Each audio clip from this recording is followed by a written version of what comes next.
വാർത്തയിലേക്ക് നെന്മാറ വല്ലങ്ങി വള്ളി ദേവയാനി സമേത ശ്രീ സുബ്രഹ്മണ്യ സ്വാമി ക്ഷേത്രത്തിലെ പ്രതിഷ്ഠാദിന മഹോത്സവം വിവിധ പരിപാടികളോടെ ആഘോഷിച്ചു. ഗണപതി ഹോമത്തോടെ ചടങ്ങുകൾക്ക് തുടക്കം കുറിച്ചു. മഹാസ്കന്ദഹോമത്തിന് ശേഷം സുബ്രഹ്മണ്യസ്വാമിക്ക് അഭിഷേകം, അലങ്കാരപൂജ, മഹാദീപാരാധന, പ്രസാദ വിതരണം എന്നിവയ്ക്ക് ശേഷം അന്നദാനം നടത്തി. ക്ഷേത്രം തന്ത്രി കോയമ്പത്തൂർ ഗണപതി ഗുരുക്കൾ, മേൽശാന്തി മനോഹരൻ സ്വാമി എന്നിവർ കാർമ്മികത്വം വഹിച്ചു.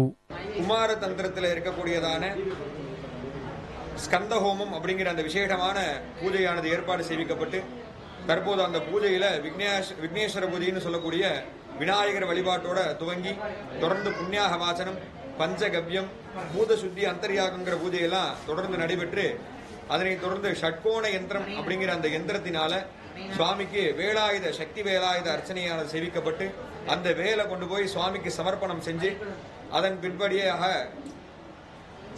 வேதிகையிலே எழுந்தருளக்கூடிய கும்பரூபமாக முருகப்பெருமானை எழுந்தருளச் செய்து அதற்குரியதான பஞ்சாசன பஞ்சமாவரண பூஜைகள் செய்து கும்பரூபமாக சுவாமிக்கு அங்கன்யாசம் கரண்யாசம் எல்லாம் செய்து மூலமந்திரம், மாலாமந்திரம், ரகசிய மந்திரங்கள்லாம் ஜபம் செய்து அதனை ஹோமமாக அக்னி ரூபமாக எழுந்தருளக்கூடிய சுப்பிரமணிய பெருமானுக்கு ஹோமமாக ஷண்ணவதி என்று சொல்லக்கூடிய மூலிகை திரவிய ஹோமங்கள், பலவகை ஹோமங்கள் எல்லாம் தொடர்ந்து நடைபெற்று விசேஷ அபிஷேகங்கள் ஏற்பாடு செய்விக்கப்பட்டு அந்த விசேஷ அபிஷேகத்தின் மூலமாகவும் சுவாமியை சந்தோஷிக்கும் பொருட்டு அந்த ஸ்கந்தஹோமமானது தற்போது ஏற்பாடு வல்லங்கி கிராமத்தார்கள் சார்பாகவும் ஊர் பொதுமக்கள் சார்பாகவும் ஏற்பாடு செய்விக்கப்பட்டு தொடர்ந்து சிறப்புற பூஜைகளால் நடைபெற்றுக் கொண்டிருக்கிறது.